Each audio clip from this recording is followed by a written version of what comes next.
Our next guest's current day job is the Christian Broadcasting Network News. He's their chief political correspondent. David Brody has also written a book called The Teavangelicals, the inside story of how the evangelicals and the Tea Party are taking back America. David Brody, welcome. Thank you, Pedro. Tell us a little bit about the Teavangelicals as a term. How did you come up with that? Well, it was in 2009 and 2010, and all of these Tea Party rallies were going on around the country, and I noticed they were praying at the beginning of these rallies, and I also noticed actually at some Tea Parties, there were actually some prayer circles and all of this, and I said, wait a minute, I should do some interviews, and I did, and indeed, many of them were conservative Christians. And so the facts actually bore that out. About 55, 60%, some surveys say it's even higher, of the Tea Party, they're actually conservative Christians. So I needed a name for it, and I figured I can call them Christian Tea Partiers, and that sounded a little too radical. Maybe Tea Party Christians, that was a little too boring. So I went with the Teavangelicals, because indeed, most of these conservative Christians are evangelical Christians, and they're breaking bread with these libertarians within the Tea Party movement. The technical definition that you put out there for them is this: a conservative Christian, typically evangelical, who strongly supports the Tea Party agenda or is active in the Tea Party movement. So is this a relatively new phenomenon? Well, the actual breaking bread with libertarians is definitely new, for sure, hence the new term. But this is kind of a morphing of that moral majority, the Christian coalition days, all of that. But now we're seeing fiscal issues take paramount importance here during this time in the country's history. And so clearly this is a big part of why they're really breaking bread with these libertarians. If it's the fiscal issues that bring people to these rallies and participate, does that mean social issues have taken a back seat? No, not at all. But here's the key part. Just because the social issues are very important to these evangelicals doesn't mean they want to co-opt the movement with the social issues. In other words, they can feel just as strongly about the abortion issue, just as strongly about the life issue, but they'll take that ball and go play elsewhere. They're not bringing it into the Tea Party rallies, and that's very important. You know, Pedro, about 60% of the Tea Party is considered socially conservative, about 40% libertarian. So you have all of these conservative Christians, you have all of these social conservatives in the movement, but what has the Tea Party done? They've pretty much adhered to a very strict fiscal discipline, if you will, in terms of the messaging coming out of the Tea Party. It hasn't been co-opted at all.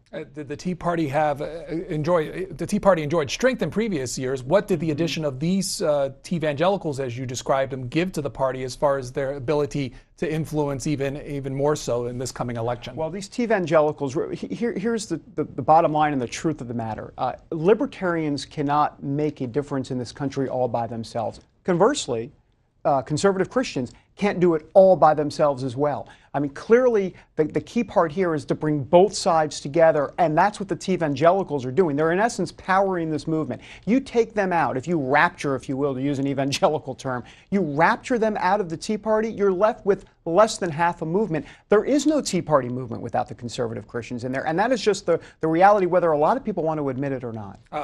As far as describing them as a group, or at least part of the group, how would you define evangelical? Well, we go through that in the book, and we use Barna's definition, Barna Research Group, very well known for a lot of their Christian, not just influence in the community, but a lot of their surveys. But evangelical, someone that believes in the inerrancy of the Bible, someone that believes that every word in the Bible is true.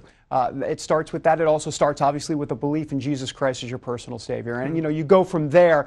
There's some fine-tuning, if you will, after that. But those are the two staple points at the beginning. David Brody is our guest to talk about his book, The Teavangelicals, and their influence, or the Christians' influence on the Tea Party, as well as other issues related to politics. If you want to ask him questions about what his book, or maybe religious voters in politics, here's how you can do so. 202-737-0001 for Democrats, 202-737-0002 for Republicans, 202-628-0205 for Independents. You can also send us a tweet at C-SPAN WJ. Send us an email too at journal@cspan.org. If you had to say, as far as a Teavangelical is concerned, who could you give as an example that most people would know?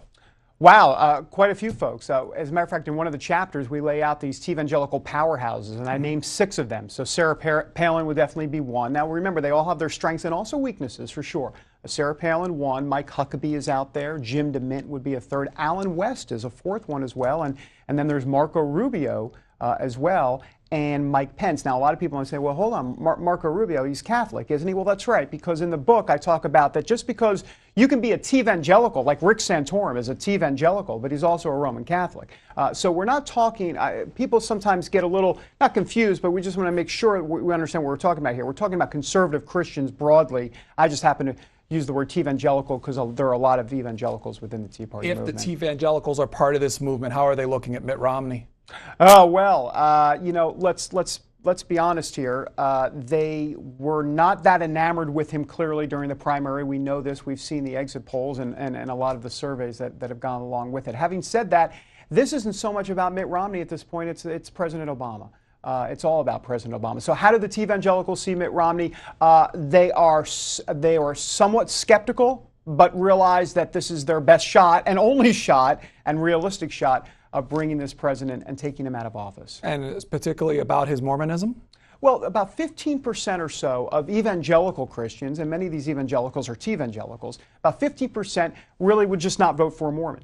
Having said that, not to stereotype folks around the country, but if you look at it geographically, you would think that more of that anti-Mormon sentiment may be more in that southern part of the United States, hence states that Romney is going to win anyhow. So, you know, if you look at it within a swing state battle, if you will, it probably isn't going to be as much as people think. Here's David Brody, our guest, to cover again Teavangelicals, the inside story of how the Evangelicals and the Tea Party are taking back America. First call for him, Florence, Kentucky. This is CE on our Democrats line. Good morning, you're on. Good morning.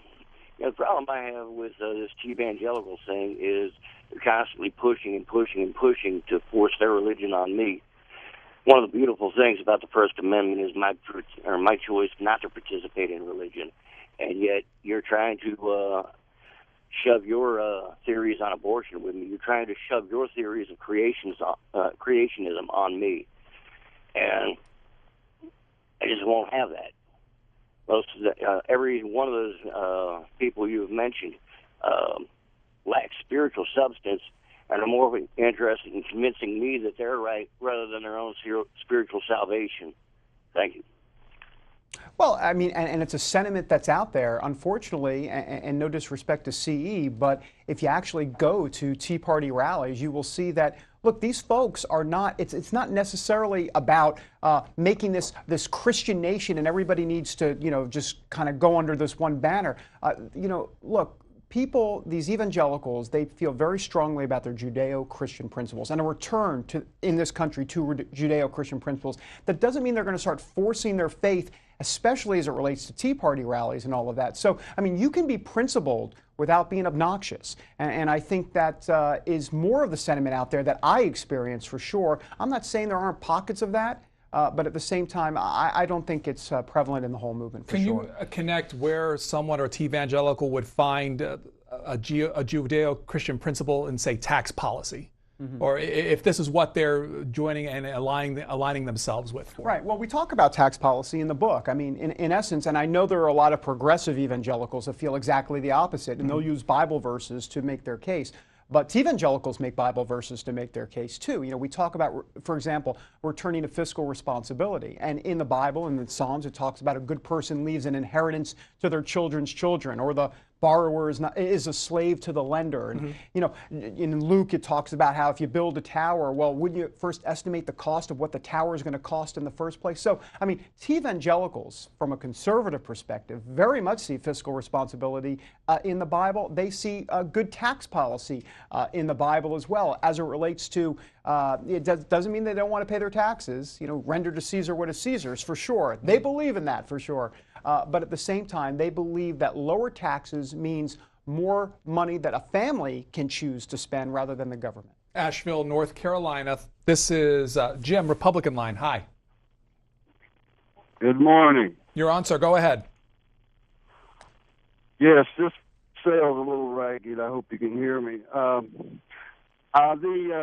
The Tea Party deal there now, if I understand, you know, they're primarily concerned, one of their founding principles was that government is much too big, federal, state, and local. Let's stick to federal here. Now, you talk about being principled without being obnoxious, and I want you to talk about principles, because if I adhere to a set of principles such as, okay, it's too big, that means it has to get smaller. And one of the primary problems in the federal government right now is Medicare and government programs of that type. And I ally myself